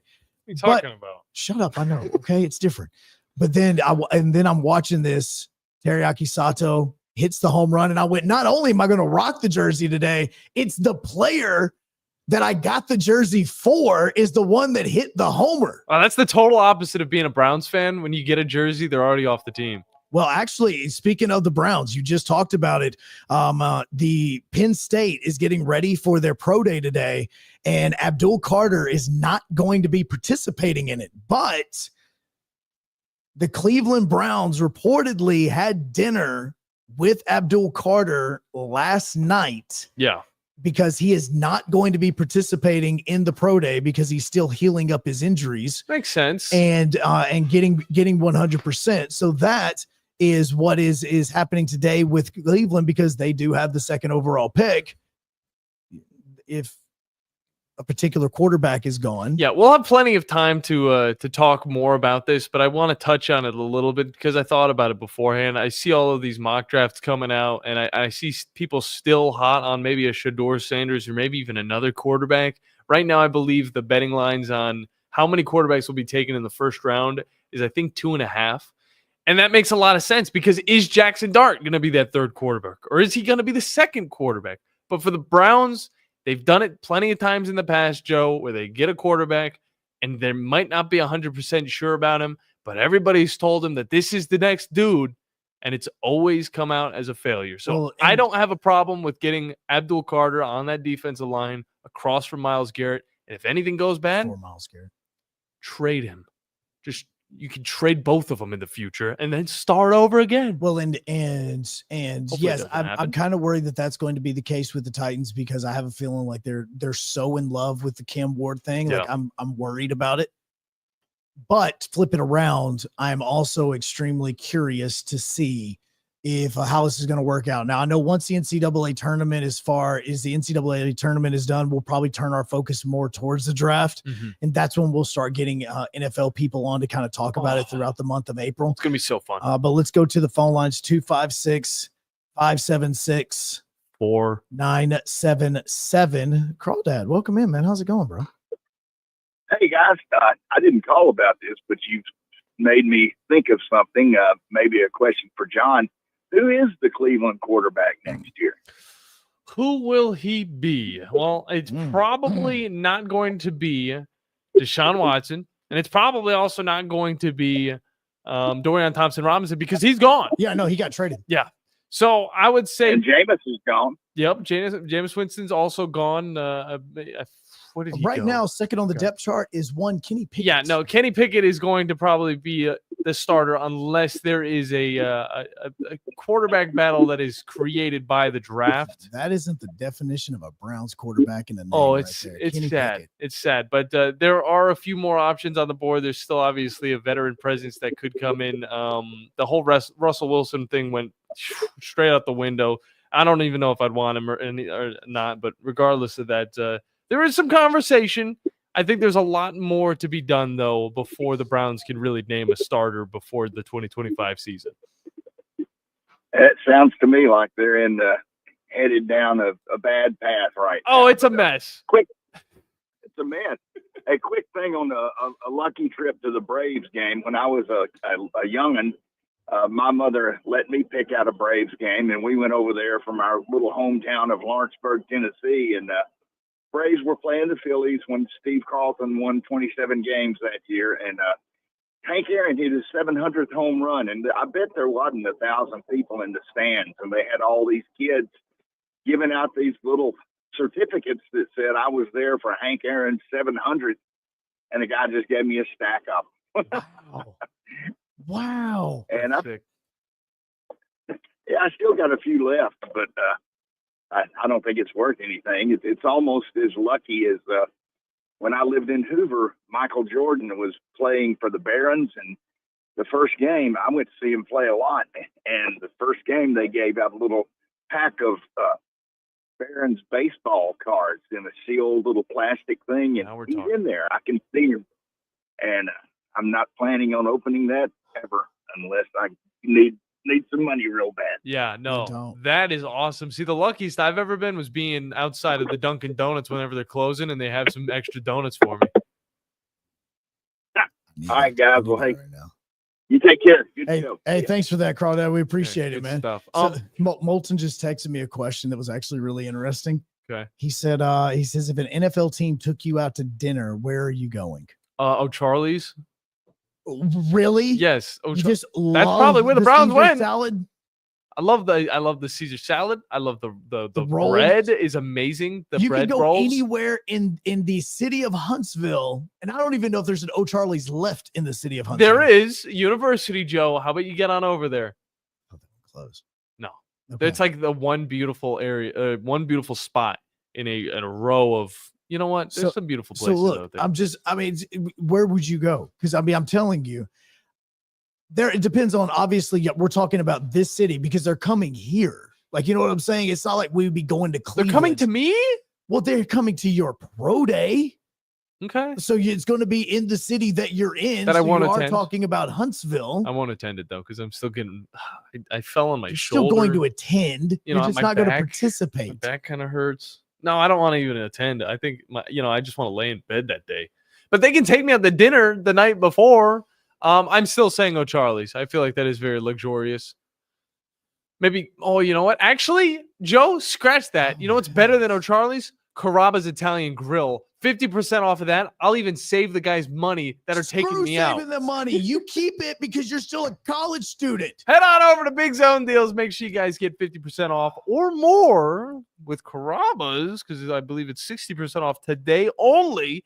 Head over to Big Zone Deals. You can find it on 97.7 ESPN The Zone, and you can start saving money at the finest establishments in all of North Alabama. That even includes obviously Carrabba's, Corlejos. On top of that, Bad Daddy's Burgers, all of the barbecue places you would ever even want. Can never imagine. Pending more.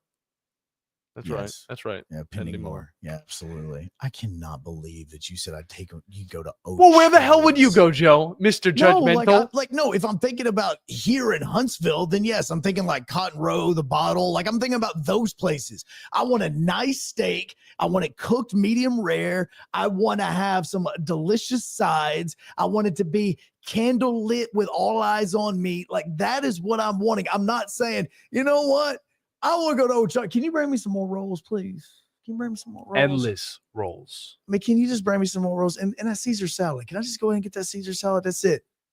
Dude, no, and if we're talking about Carrabba's, dude, I'm keeping the $50 and the $50 for $25 gift cards for myself. Okay? Because that's where I'm going to take my girl when I don't have any money because my NIL hasn't come in this week. Like, that's what I'm talking about. To a Charlie's or what? Yeah, no, to Carrabba's for the $25 gift card. Oh, you go there anyway. Joe, you want to know how you make millions and millions of dollars? Because trust me. Millions and millions. Exactly. By buying big zone deals. Yeah, but you know what? You're over here trying to woo me. It's like every single guy. I'm not trying to woo you. No, you're trying to woo me if you're the NFL team. And so what you're doing is the NFL team is a single guy. And Abdul Carter is a single girl. And you're trying to impress him enough to take him out to dinner so that you know that you get a second date, which would then be at the NFL draft. So no, I got mixed up. Not O'Charlie's, Olive Garden. That's what I meant. Please go to the phones. Please, please, please, please. I think Josh, how you doing, man? Hey, what's going on, fellas? We're chilling out. I'm having a wonderful time. Joe is he's sweating. He doesn't he doesn't know what fine dining means. Hey, I'm right there with you, Joe. I mean, come on, man. Oh, Charlie. I mean, if it's an NFL team, like we're going to a Michelin star steakhouse.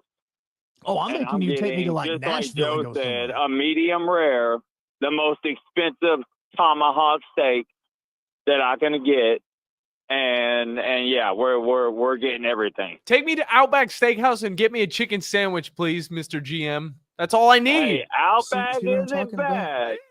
I mean, come on, man. They're giving it to you. I mean, yes, it's an NFL team. Dude, you've never been wooed before. We're looking for woo here. Okay, I would even make them take me to Atlanta. Hey, look, I know we're in Huntsville right now. And we got some good restaurants here, but you know what I'm really feeling? I'm really feeling that nice, like Atlanta restaurant that's like one of the top 5 restaurants in the country. Right. Like, I want to go over there with the chef that was just on, like, Hell's Kitchen or whatever it is. Yeah. That's got his brand new restaurant out. Yeah, I want to go there. Take me to Salt Bay. That's me all the way. He's over here wanting to take him to Shrimp Basket. Turns out. Hey, and as far as your luck goes, talking about the Atlanta Braves thing, man, as much publicity as you guys give them, whether they know it or not, they better be giving y'all that stuff for free, man. I'm telling you. Dude, seriously, you don't understand. Like, there's a lot of things that you can brag about and that we can brag about with the radio station as far as the Atlanta Braves are concerned.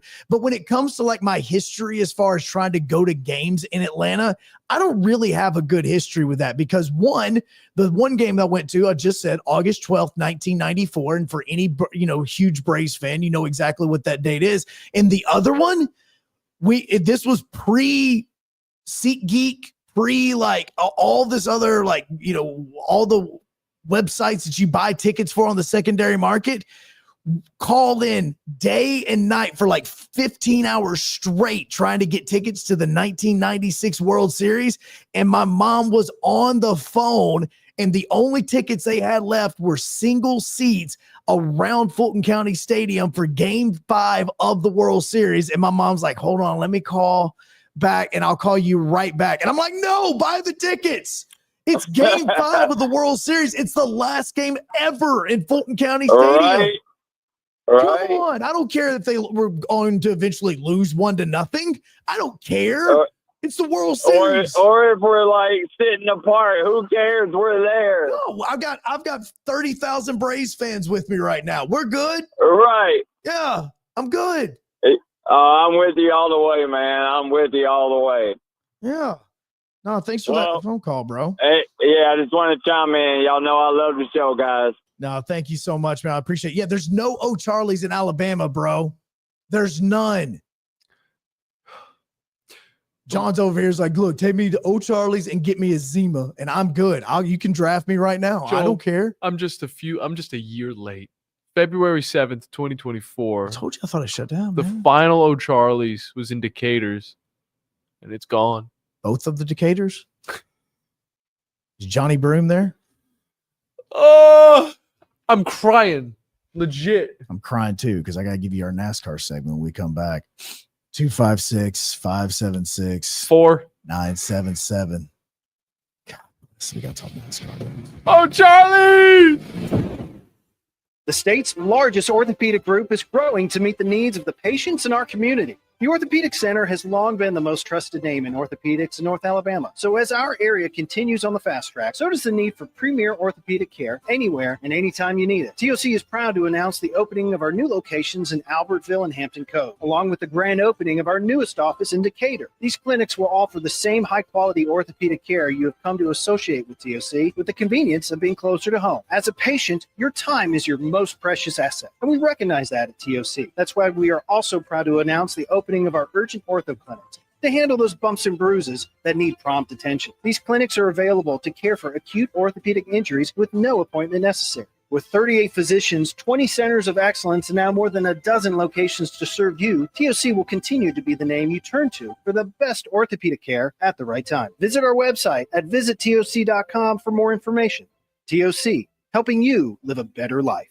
Eagle Masonry and Installation. It's right there in the name. Eagle is your one-stop shop for block, stone, or brickwork, monument signs, and outdoor kitchens and fireplaces. Eagle also offers the finest craftsmanship and insulation, including fiberglass or spray foam insulation, and of course, insulation removal. Philip Love and his team have years of experience, bringing the region the best in masonry and insulation services. For more information and a quote, visit insulatewitheagle.com or call 256-755-1556. Eagle saves you time. Eagle saves you money.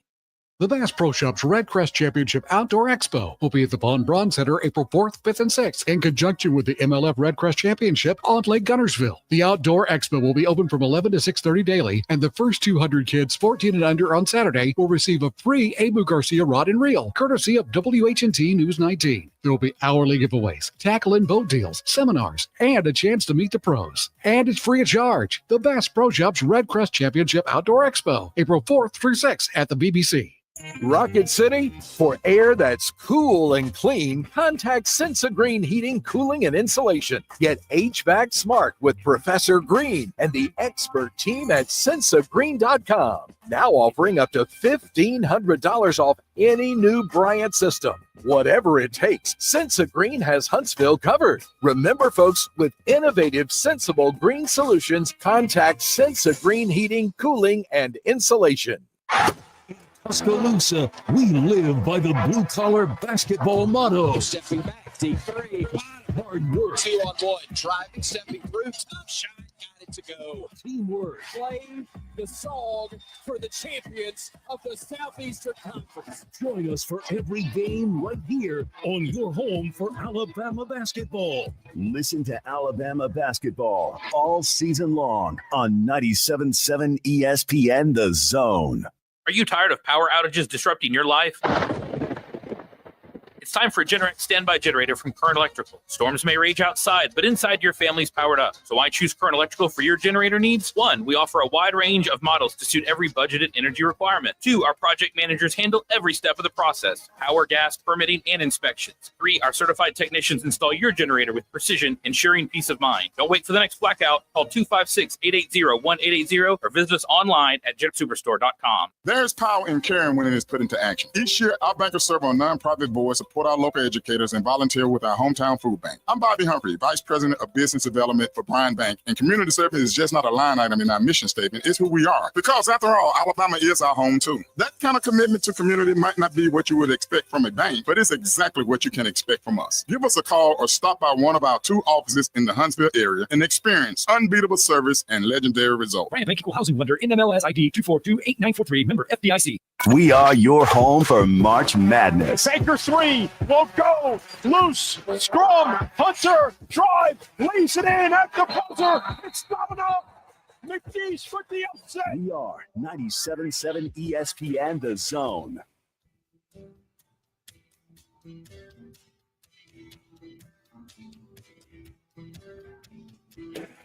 All right, final segment, best segment, 97.7 ESPN The Zone and the Blitz coming up at noon. Tom Abraham's show. As we continue moving on throughout the afternoon, don't forget, you're also going to have Sweet 16 action on 97.7 ESPN The Zone.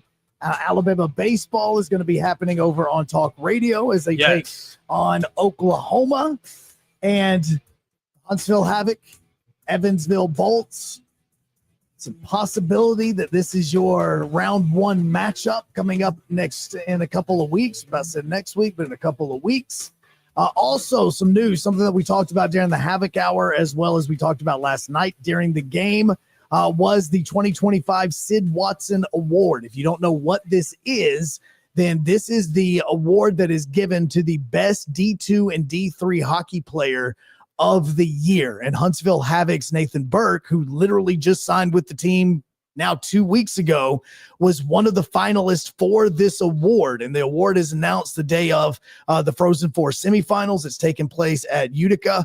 That is going to be the Final Four is starting today there for D3. But bad news for Nathan Burke is he did not win that award. It actually went to Shane Cotterwall of Curry College, who was actually the first player in Curry College history to win the Sid Watson Award. But it's not all bad news, because Nathan Burke was also named a first-team All-American just a few minutes ago from Cortland. Heck yeah.